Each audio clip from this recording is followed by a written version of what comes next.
এবার একেবারে হাটে হাঁড়ি ভেঙে গেছে। গোটা বিশ্বের সামনে একেবারে পর্দা ফাঁস হয়ে গেছে ওই পাকিস্তানের। কেন জানেন? লাহোরে এবার প্রকাশ্যে জঙ্গিদের নাকি সমাবেশ হতে চলেছে। একেবারে সমাবেশ, তাও আবার জঙ্গিদের, এবং সেটা হবে নাকি প্রকাশ্যে। এ ঘটনা ওই পাকিস্তানেই ঘটতে পারে।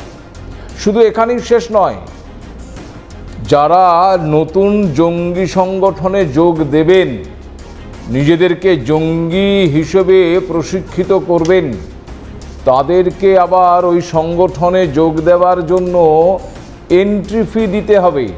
অর্থাৎ আপনি জঙ্গি হবেন, মানুষ মারা শিখবেন এবং মানুষ মারবেন, আর মারতে গিয়ে নিজেও মরে যাবেন।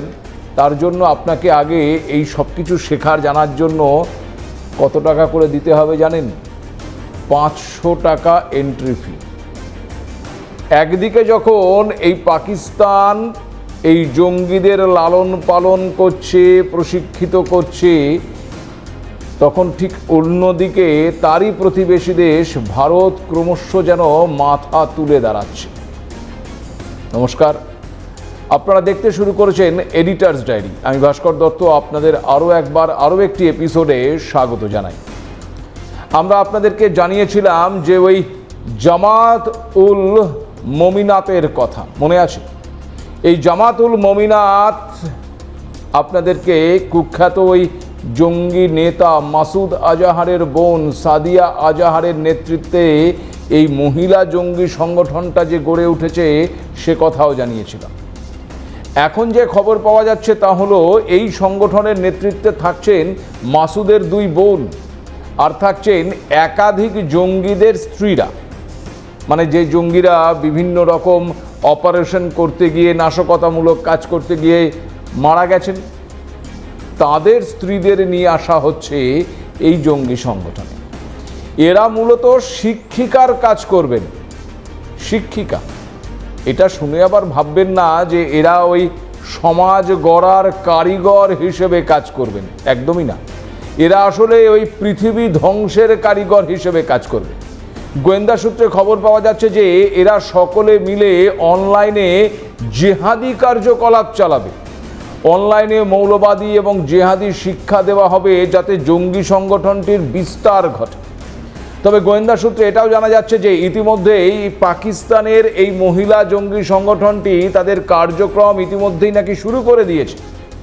নভেম্বরের 8 তারিখ থেকে প্রতিদিন নাকি 40 মিনিটের অনলাইন সেশন শুরু হবে। ক্লাস নেবেন ওই জঙ্গি জৈশ নেতা মাসুদের 2 বোন সাদিয়া এবং সামাইরা জাহার।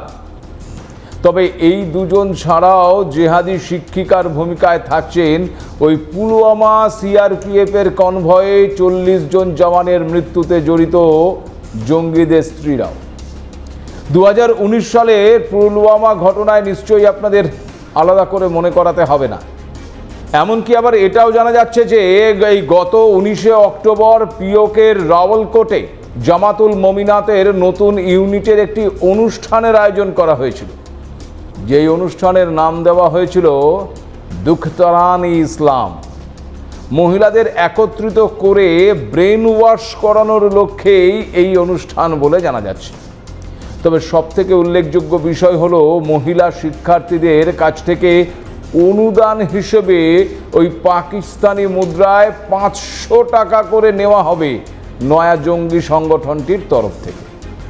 অর্থাৎ এক প্রকার ওই মাছের তেলে মাছ ভাজা, তারই পরিকল্পনা করছে জৈশে মোহাম্মদ। আপনাদেরকে আগেই জানিয়েছিলাম যে পেহেলগাঁও কাণ্ডের পর ভারতীয় সেনার ওই অপারেশন সিঁদুরে মৃত্যু হয়েছিল মাসুদ আজাহারের বোন সাদিয়ার স্বামী জৈশের কমান্ডার ইউসুফ আজহারের। আর তারপরেই মাথাচাড়া দিয়ে ওঠে এই মহিলা সংগঠনটি। তবে এই সমস্ত কিছুই পাকিস্তান সরকারের যে একেবারেই অজানা তা কিন্তু একেবারেই নয়। সন্ত্রাসবাদ দমনে পাকিস্তানের যদি এতটুকু সদিচ্ছা থাকতো, তাহলে কি নাশকতাকারী সন্ত্রাসবাদীরা বুক ফুলিয়ে ওই পাকিস্তানের বুকে রাজার হালে থাকতে পারত, ঘুরে বেড়াতে পারত, প্রকাশ্যে সমাবেশ করতে পারত কোনো জঙ্গি সংগঠন?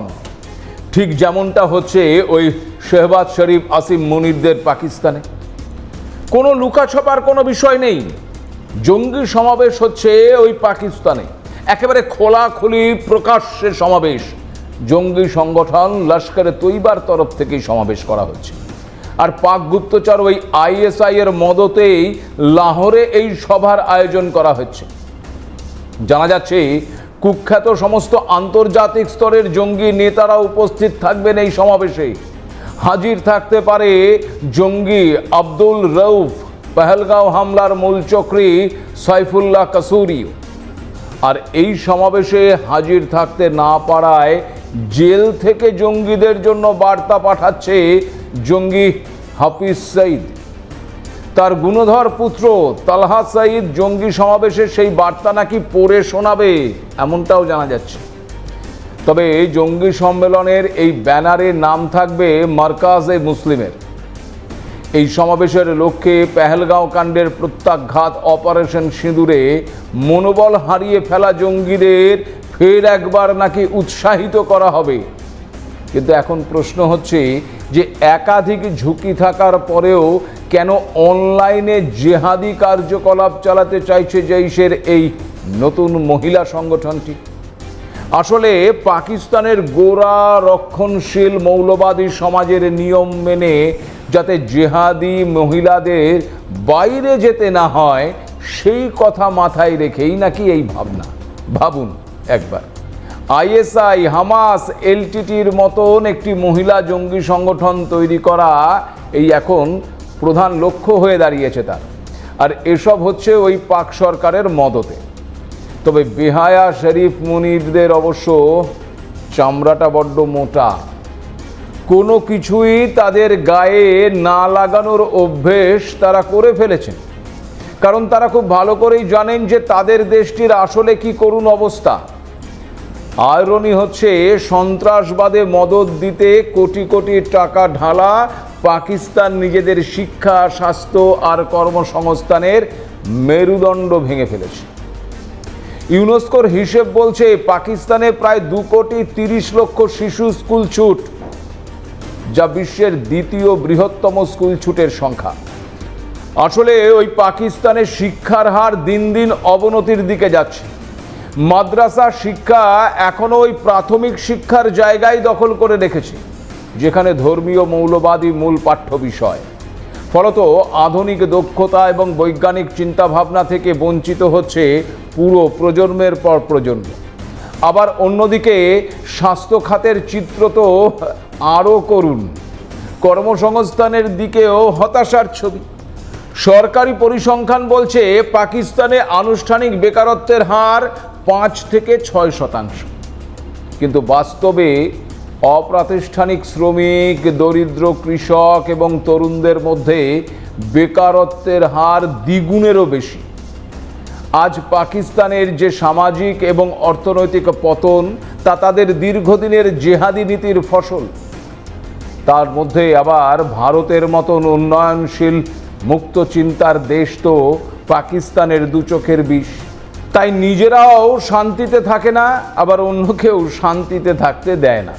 যেমন পাক সেনাকর্তা শামশাদ মির্জা এবার ভারতকে ট্রয়ের বিপজ্জনক ঘোড়া বলে আক্রমণ শানিয়েছিল। ইসলামাবাদের একটি সম্মেলনে পাকিস্তানের জয়েন্ট চিফ অফ স্টাফ কমিটির চেয়ারম্যান জেনারেল শামশাদ মির্জা এই মন্তব্য করেছেন।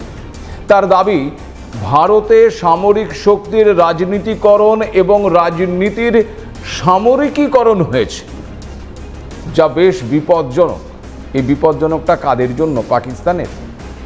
পাকিস্তান যে কোনো সমস্যা নিয়ে মুখোমুখি আলোচনায় বসতে পছন্দ করে, কিন্তু ভারত ওরকম নয়। পাকিস্তানের সঙ্গে আলোচনা সম্ভব হওয়া উচিত। ভারত নাকি সংঘাতে উস্কানি দেয়, তাই নাকি?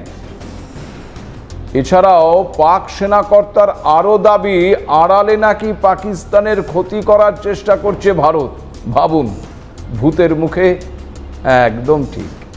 জেনারেল মির্জার দাবি অনুযায়ী ভারত উন্নয়নশীল দেশগুলোর মধ্যে অন্যতম গুরুত্বপূর্ণ দেশ, তবে ওরা আধিপত্যবাদকে লালন পালন করে। ভারতের মৌলবাদী চিন্তা রাষ্ট্রপুঞ্জের প্রস্তাবের পাশাপাশি আন্তর্জাতিক আইন এবং মানবাধিকারও লঙ্ঘন করে। মূলত ভারতের এখনকার দৃষ্টিভঙ্গি নাকি উন্নয়নশীল দেশগুলোর আকাঙ্ক্ষার সম্পূর্ণ বিরোধী। ভাবুন একবার, নিজেরাই মৌলবাদকে প্রশ্রয় দিচ্ছে, ধর্মীয় গোঁড়ামির বশবর্তী হয়ে নারীদের বিরুদ্ধে একাধিক পদক্ষেপ নিচ্ছে, প্রকাশ্যে সন্ত্রাসের মদদ দিচ্ছে, পাকিস্তানের রাস্তায় প্রকাশ্যে সন্ত্রাসবাদীরা সমাবেশ করছে, তারপরেও নাকি ভারতের মৌলবাদী চিন্তার কথা ভেবে খুব দুশ্চিন্তায় পড়ে গেছেন ওই মির্জা বাবু। এখানেই থেমে থাকেননি ওই পাক সেনাকর্তা, এরপর আরও এক ধাপ এগিয়ে ওই জম্মু কাশ্মীর ইস্যুতেও সুর চড়িয়েছেন তিনি। তার দাবি, কাশ্মীর নিয়ে ভারত এবং পাকিস্তানের মধ্যে বিরোধ নিষ্পত্তির জন্য অবিলম্বে তৃতীয় পক্ষের মধ্যস্থতা প্রয়োজন। তারা যে কোনো রাষ্ট্র কিংবা আন্তর্জাতিক সংস্থার এই সংক্রান্ত উদ্যোগকে সর্বদা স্বাগত জানাবে। প্রশ্নটা হচ্ছে কেন তৃতীয় কারো মধ্যস্থতার প্রয়োজন পড়ল? ভারত তো পরিষ্কার জানাচ্ছে জম্মু কাশ্মীর সমস্যা ভারতের, মিটবে ভারত পাকিস্তানের মধ্যে, এবং জম্মু কাশ্মীরের যে অংশটা ওই পাকিস্তান ক্যাপচার করে রেখেছে সেটা তো ভারতেরই অংশ। তো সেইটা মেটানোর জন্য তৃতীয় পক্ষের প্রয়োজনটা কেন? আর তৃতীয় পক্ষ কে? ওই মার্কিন প্রেসিডেন্ট ডোনাল্ড ট্রাম্প, তিনি মধ্যস্থতা করবেন কেন? এর আগেও ওই সিঙ্গাপুরে সাংগ্রিলা বৈঠকেও এই কাশ্মীর ইস্যুতে সুর চড়াতে দেখা গিয়েছিল এই মির্জাকে। ভারত পাকিস্তানের মূল সমস্যা কাশ্মীরকে কেন্দ্র করে বলেই দাবি করেছিলেন তিনি। আবার অন্যদিকে ফের ভারত নিয়ে বার্তা দিচ্ছেন ট্রাম্প। আবার কি বললেন মার্কিন প্রেসিডেন্ট? হোয়াইট হাউসে দীপাবলি উপলক্ষে আয়োজিত অনুষ্ঠানে ডোনাল্ড ট্রাম্প দাবি করেছিলেন প্রধানমন্ত্রী নরেন্দ্র মোদীর সঙ্গে তার নাকি কথা হয়েছে। মোদীকে নাকি তিনি বলেছেন পাকিস্তানের সঙ্গে যাতে যুদ্ধ না করে ভারত। যদিও বুধবার প্রধানমন্ত্রী নরেন্দ্র মোদী পাল্টা পোস্ট করে ট্রাম্পকে জানিয়েছেন সন্ত্রাসবাদের বিরুদ্ধে যেন ভারত আমেরিকা ঐক্যবদ্ধভাবে দাঁড়াতে পারে। অর্থাৎ প্রধানমন্ত্রীর সোশ্যাল মিডিয়া বার্তা ঘুরিয়ে ওই পাকিস্তানের দিকেই তোপ দাগা হয়েছে। দেখুন, পাকিস্তানে যেভাবে সন্ত্রাসবাদ মাথাচাড়া দিয়ে উঠেছে, দিন দিন তা আরও বাড়ছে। আর ওই ডোনাল্ড ট্রাম্পের সঙ্গে পাকিস্তানের এখন যেই লেভেলের সখ্যতা বা মাখো ব্যাপারটা তৈরি হচ্ছে, তাতে প্রধানমন্ত্রীর এই বার্তা বেশ তাৎপর্যপূর্ণ। তাছাড়া পেহেলগাঁও হামলার পর সরাসরি পাক সেনার দিকে আঙুল তুলেছিল ভারত।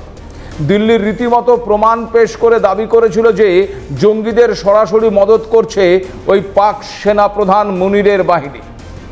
আর সেই মুনিরকেই নিজের প্রিয় ফিল্ড মার্শাল বলে সম্প্রতি সম্বোধন করেছেন ট্রাম্প।